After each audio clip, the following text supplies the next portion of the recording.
그래서 이 설날이라는 것은 그렇다는데 설이란 말이 어디서 나왔느냐 이렇게 했는데 뭐 여러 가지 의미가 있다고 합니다. 섭다 해가지고 아직 익지 않았다, 뭐 이제 어수룩하다, 뭐 이런 익숙하지 않다 이런 의미도 있는데 설날 일반적으로 쓰는 건 설날은 이제 이런 뜻이랍니다. 그냥 조심하라, 조심하자, 뭐 이런 의미라고 합니다. 이제 새해가 되니까 좀 조심하고 이제 삼가자 이런 의미를 가지고 있다고 합니다. 우리가 그냥 쉽게 이해하기 위해서는 뭔가를 시작하기 전에 옷깃을 다시 한번 여미자 이런 의미로 이제 해석할 수 있을 것 같아요. 옷깃을 다시 한번 약간 마음을 다시 한번 가득고 이제 새롭게 시작을 하자. 이게 이제 어떤 설날의 의미라고 할 수 있습니다. 여러분이 기억하실지 모르겠지만 1월 2일 날 첫 번째 주일날 설교는 이제 길갈에서 만납시다. 이제 그래서 한 해를 어떻게 살아갈 건가? 그래서 길갈에서 만납시다라는 제목으로서 같이 은혜를 나눴습니다. 길갈이라는 것은 이제 유월절을 지키면서 이제 다시 한번 하나님의 말씀에 순종하겠다 어떤 결단을 한 그런 곳이고, 길갈이라는 것은 할례를 했던 곳입니다. 저기 앞에 있음에도 불구하고 할례라는 것은 자기의 정체성을 갖다 다시 한번 우리가 누구인가, 우리는 아브라함의 조선이다, 하나님의 자녀다, 이것을 할례를 통해서 다시 한번 이제 길갈에서 그들의 전체성을 회복하고, 또 길갈에서 여호와의 장군을 만남으로써 새 힘을 얻고, 그리고 이제 여리고로 이제 들어가는 그런 곳이 길갈이어서 우리 교회가 길갈이 됩시다. 여러분 한 분 한 분들이 길갈이 됩시다. 이제 이런 말씀을 전했습니다. 이제 우리 설날, 이제 음력 설날이 돼서 우리가 길갈의 의미를 다시 한번 우리 마음속에 새기면서 다시 한번 우리가 옷깃을 여미고, 그러면 정말로 다시 어떻게 살아갈 것인가를 우리가 다 깊이 생각할 수 있는 그런 의미로서 오늘의 본문의 말씀을 잡았습니다. 인간은 이제 관계적인 존재죠. 그래서 오늘 읽었었던 본문에 보면 세 가지의 관계가 나옵니다. 첫째는 이제 나와 하나님과의 관계, 어떤 영적인 관계죠. 첫 번째는 이제 한번 세 가지 관계. 첫 번째는 이제 나와 하나님과의 관계, 두 번째는 나와 이웃과의 관계, 세 번째는 나와의 관계. 이 세 가지의 관계인데, 결국은 우리가 인간을 살아가면서 관계가 좋은 사람이 좋은 사람이고, 관계가 좋은 사람이 이제 행복한 사람이고, 관계가 좋은 사람이 어떤 살아있는 사람이라고 이제 할 수가 있습니다. 특별히 하나님과의 이제 관계를 보면은 우리는 영적인 존재이기 때문에 영이신 하나님과 언제나 이제 관계를 맺으면서 이제 살아가게 되죠. 요한복음 10장 10절을 보면 하나님께서는 우리에게 생명을 주고 더욱더 풍성한 생명을 주기 위해서 이 땅에 오셨다고 했습니다. 생명이라는 것은 하나님과의 관계를 맺는 것이라고 했습니다. 분리라는 것은 죽음이고 관계를 맺는 것은 생명인데, 이 관계를 어떻게 맺느냐? 아주 깊이, 아주 긴밀하게 맺음으로써 이제 풍성한 생명을 우리가 누릴 수가 있다는 얘기입니다. 우리가 알고 있는 그 4장, 요한복음 4장에 보면 이제 사마리아 여인의 비유가, 질문을, 예수님께 질문을 하지 않습니까? 어디서 예배를 드리는 것이 옳은 예배입니까? 그때 바로 예수 그리스도가 하나님은 영이시니, 영이며 푸뉴마라고 합니다. 예배 드리는 자가 영과 진리로, 이쪽 영도 푸뉴마인데 이쪽 영이라는 것은 하나님의 영이고 이쪽 영은 인간의 거듭난 영입니다. 그러니까 하나님께 예배 드리는 자는 거듭난 영으로 예배를 드리는 겁니다. 만약에 우리가 예수를 믿지 않고 이 자리에 앉아 있다면 우리는 예배를 드리는 것이 아니라 예식을 지키는 겁니다. 그것은 하나님 보기에 올바른 예배가 아니라는 얘기죠. 왜냐하면 하나님은 영이시니까 거듭난 우리의 영이 하나님께 예배를 드려야 되는 것입니다. 그래서 이런 관계를 통해서 우리가 하나님과 만나고 그 관계가 깊어지면 깊어질수록 우리는 풍성한 생명을 누리며 살아갈 수가 있는 것입니다. 우리는 그렇게 생각하면, 예수를 믿으면서 나는 왜 신앙이 왜 이렇게 자꾸 성숙되지가 않은 거야? 나는 언제나 어린아이와 같은 신앙을 가지고 있는 거야? 스스로에게 그런 질문을 많이 이렇게 던집니다. 그런데 가만히 보면은 우리가 누군가와 친해지기 위해서는 그 사람과 계속해서 만남이 있어야 되는데, 전혀 만나지 않고 왜 우리는 안 친한 거야? 그렇게 얘기를 한다는 것은 좀 어불성설이라는 얘기죠. 우리가 하나님과 정말로 친해지기 위해서는 하나님의 말씀을 자주 대해야 되죠. 우리 안에 있는 성령에 민감하게 질문하고 대답하고 대화가 이루어져야 된다는 얘기입니다. 하나님 앞에 예배드리는 그 횟수가 많아져야 되겠죠. 그렇게 될 때 하나님과 올바른, 하나님과 깊은 관계를 맺을 수가 있는 것이죠. 바로 그러한 사람들이 풍성한 생명을 누리면서 살아가는 줄로 믿습니다.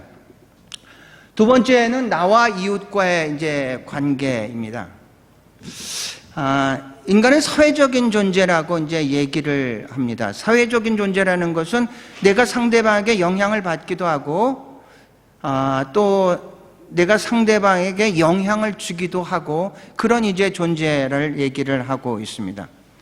인간이라는 한자는 이제 사람과 사람 사이에 사는 존재, 관계적인 이제 존재란 얘기죠. 창세기 2장 7절을 보면은 이제 사람을 만드는, 하나님께서 사람을 창조하는 게 나오는데 이렇게 나옵니다. 하나님께서 흙으로 빚어서 사람을 만들었다, 이렇게 얘기를 합니다. 흙으로 빚어서 사람을 만들었다. 이 흙이라는 것은 아담하고 이 사람이라는 것은 아담입니다. 아담. 그래서 하나님께서는 흙으로 아담을 만들었습니다. 아담아로 아담을 만드는 겁니다. 그리고 나서 얼마 있다가 혼자 있는 것, 독초하는 것이 좋지 못해서 바로 이제 이브를, 여자를 이제 만들게 되는 거죠. 인간은 아담으로 나타났습니다. 아담, 사람입니다. 사람. 그런데 이 사람이 혼자 있는 것이 좋지 않아서 이제 파트너를 만들었죠.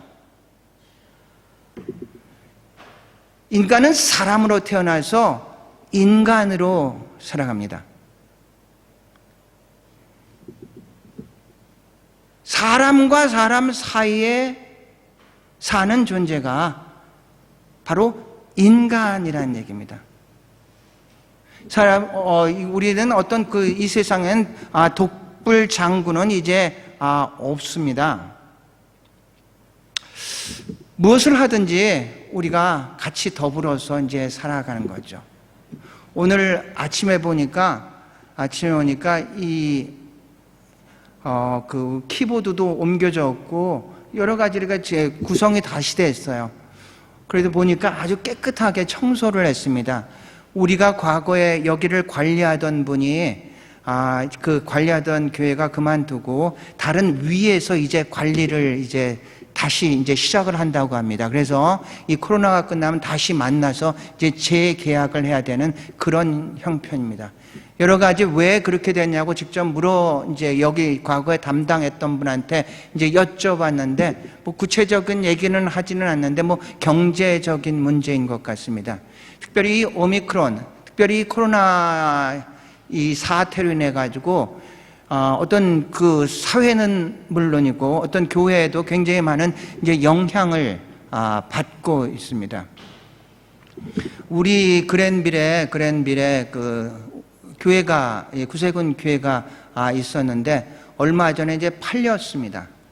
얼마 전에 팔렸는데 지난 그 월요일 날 우리 지역관이랑 만날 일이 있어서 이제 물어봤습니다. 이제 누구한테 어떻게 팔렸느냐.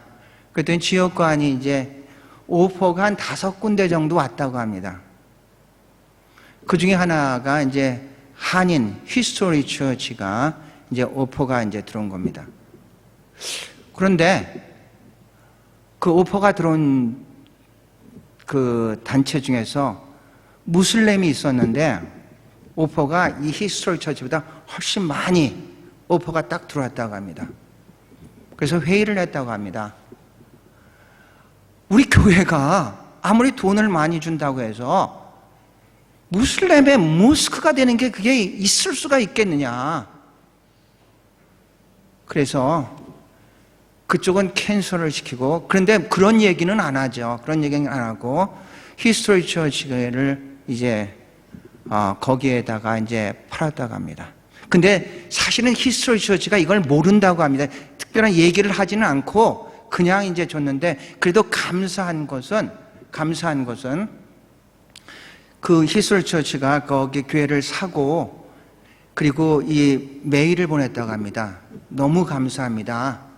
정말로 교회를 정말로 주님의 교회로서 잘 사용하겠습니다. 이렇게 메일을 받으니까 이 구세군 측에서도 너무 감사한 거예요.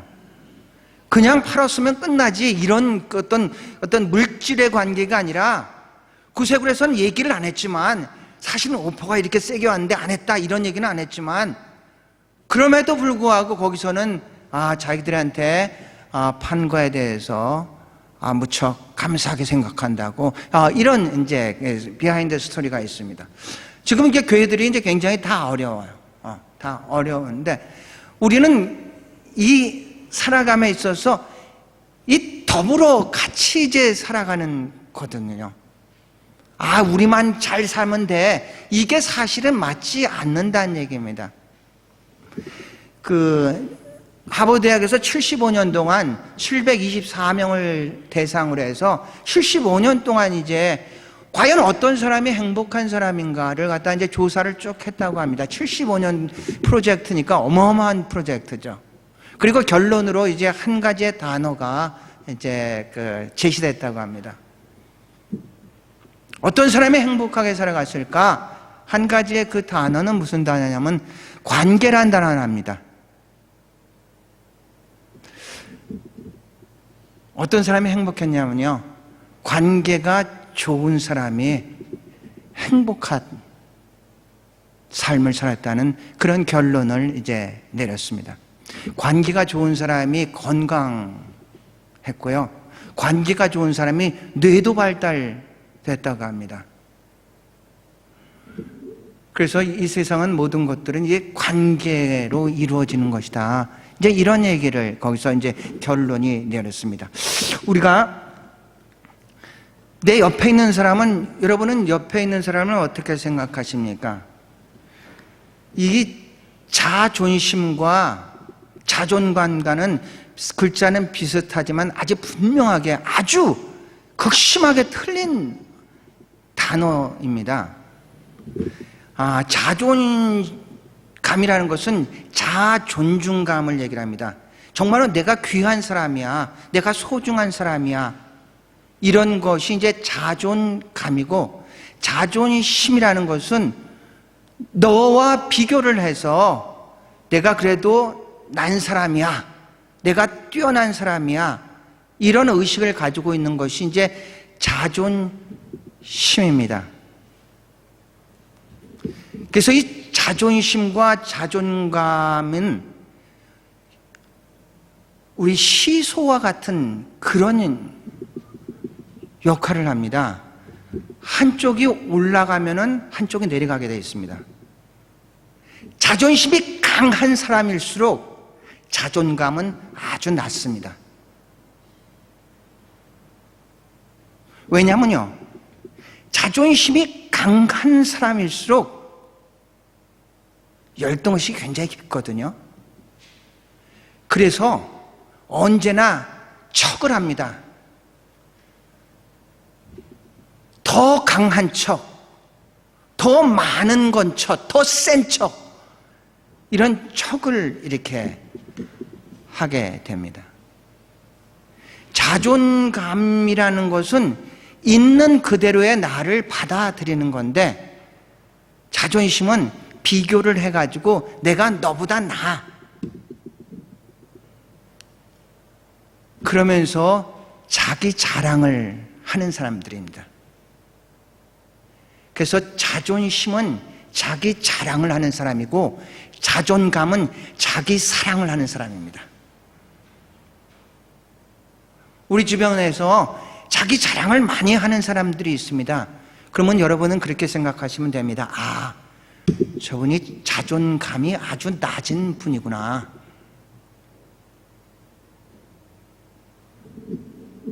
아, 저분이 열등의식이 참 많으신 분이구나.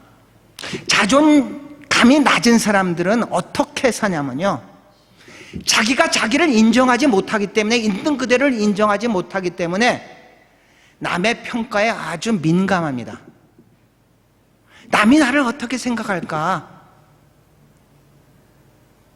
아주 민감합니다. 그래서 자기의 삶을 살지 않고 보이기 위한 삶을 살아갑니다.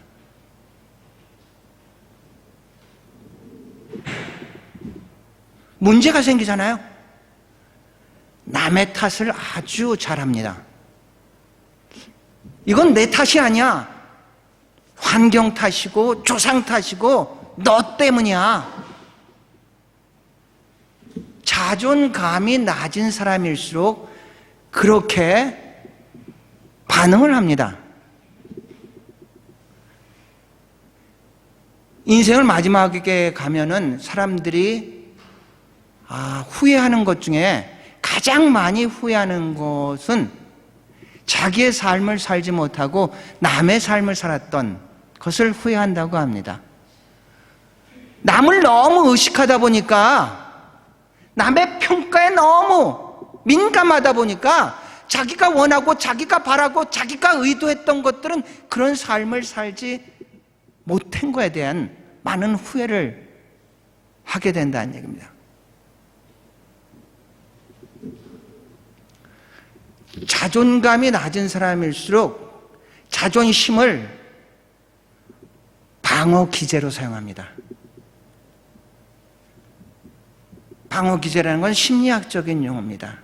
아닌 척, 나는 그런 사람이 아닌 것처럼 합리화를 시킨다든가 탓을 한다든가 부인을 한다든가, 그런 게 방어 기제인데, 자존감이 낮은 사람일수록 이 자존심이 높아지면서 방어 기제를 그런 식으로 사용한다는 얘기입니다. 옆에 사람들을 바라볼 때 자존심이 강한 사람은 언제나 경쟁적으로 옆에 사람을 바라봅니다. 그런데 자존감이 높은 사람은 옆에 사람을 인정하면서 동역자로서 받아들입니다. 이건 여러분이 스스로 한번 생각해 보시면 됩니다. 만약 우리 교회가 지금 저쪽의 교회도 없어졌다는 것 같아요. 어떤 다른 교회가 비교를 하면서 그 교회를 경쟁자적으로서 바라본다면은 우리 교회는 굉장히 자존감이 낮고 자존심이 높은 그런 교회가 되겠죠. 하지만 우리가 어떤 상태이든지 몇 명이 모이든지 재정이 얼마든지 그거랑은 관계없이 옆에 교회를 바라보면서 그 교회를 위해서 기도해 줄 수 있고 그 교회의 부흥을 위해서 함께 할 수 있는 그런 교회라면은 우리 교회는 자존감이 굉장히 높은 교회라고 할 수 있습니다. 여러분의 개인도 마찬가지입니다. 옆에 있는 성도, 내가 전된 그 성도가 나보다 잘 나갈 때 박수를 쳐줄 수 있는 여러분이 된다면은 여러분은 자존감이 굉장히 높은 분입니다. 그런데 그렇지 않고 내 옆에 있는 사람을 경쟁자로 의식하고 있다면은 우린 자존감이 굉장히 낮은 그런 사람들이란 얘기입니다. 마지막으로서 이 나와의 관계임에 심리적인 관계를 얘기를 하고 있습니다. 오늘 제목으로 해서 자신의 사랑이 자존감이다. 자랑이 아니라 사랑이 자존감이라는 얘기입니다. 자랑이라는 것은 누구랑 비교를 해서 내가 뭐다 이렇게 자랑을 하겠지만 그게 아니라 사랑이라는 것은 있는 그대로 자기를 수용하고 인정하고 받아들이는 그 자세를 가진 사람들을 사랑한다고 얘기를 할 수 있습니다.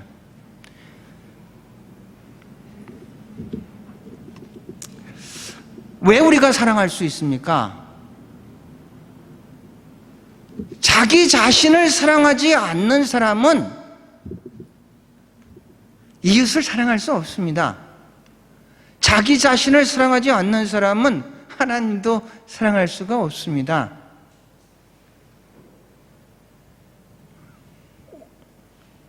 예수님의 The Great Commandment는 하나님을 사랑하고 이웃을 사랑하고 내 자신을 어떻게 내 몸과 같이 사랑하라. 실천은 내가 내 몸을 사랑한 것처럼 내 이웃을 사랑하고 내 하나님을 사랑하라. 이렇게 실천의 순서가 됩니다. 그러면 내가 왜 나를 사랑할 수 있는 근거는 뭡니까? 이유는 뭡니까? 하나님이 먼저 나를 사랑했기 때문에 그 사랑으로 나를 사랑하고 그 사랑으로 이웃을 사랑하고 그 사랑으로 하나님을 사랑할 수가 있는 것입니다. 하나님은 우리를 어떻게 사랑하셨습니까? 하나님은 우리를 하나님의 형상대로 창조를 하셨고 하나님은 우리를 하나님의 자녀로 삼기 위해서 하나밖에 없는 독생자 예수 그리스도를 십자가에 못 박히기까지 우리를 사랑하신 줄로 믿습니다. 그 사랑으로 하나님이 우리를 사랑했는데 내가 뭔데 나를 비난하고 나를 아주 잘못된 것으로 그렇게 평가할 수가 있겠습니까? 하나님이 사랑한 난데 우리는 그 하나님의 사랑을 받은 자로서 그 사랑으로 이웃을 사랑하고 그 사랑으로 하나님을 사랑할 수가 있다는 얘기입니다. 자기 사랑이 자존감입니다. 사랑하는 성도 여러분, 이제 우리가 설날을 맞이합니다. 이제 다시 한번 옷깃을 여밀고 2022년을 새 출발하는 마음을 가져야 될 텐데 바라고 원하는 것은 여러분 한 분 한 분들이 자존심이 아니라 자존감으로 충만한 여러분이 될 수 있기를 축복드립니다. 하나님은 우리를 그 많은 물건 중에 하나인 상품으로 만들지 아니하고 작품으로 만들었습니다.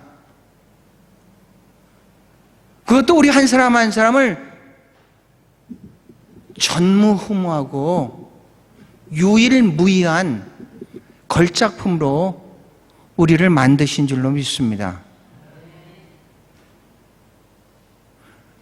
앞으로도 미래에도 우리와 같은 존재는 존재할 그런 가능성은 제로입니다. 유일한 존재죠. 하나님 우리를 걸작품으로 한 사람 한 사람을 만들었습니다. 한 가지 우리한테 딜레마는 있습니다. 그런데 나이가 먹으면 먹을수록 우리의 겉사람이 자꾸 후패하게 됩니다. 우리가 젊었을 때 가졌었던 그 비전도 점점 희미해져 가게 됩니다.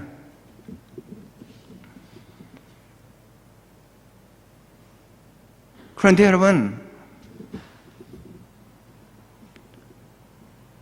여러분, 우리의 겉사람은 후패하지만 우리의 속사람은 날로 새로워지는 줄로 믿습니다.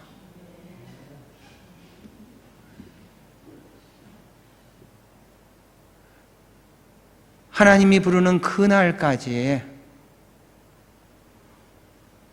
우리의 세상의 환경이 어떻든지 우리 한 사람 한 사람이 자존감이 충만한 그런 삶을 살 수 있기를 축복합니다.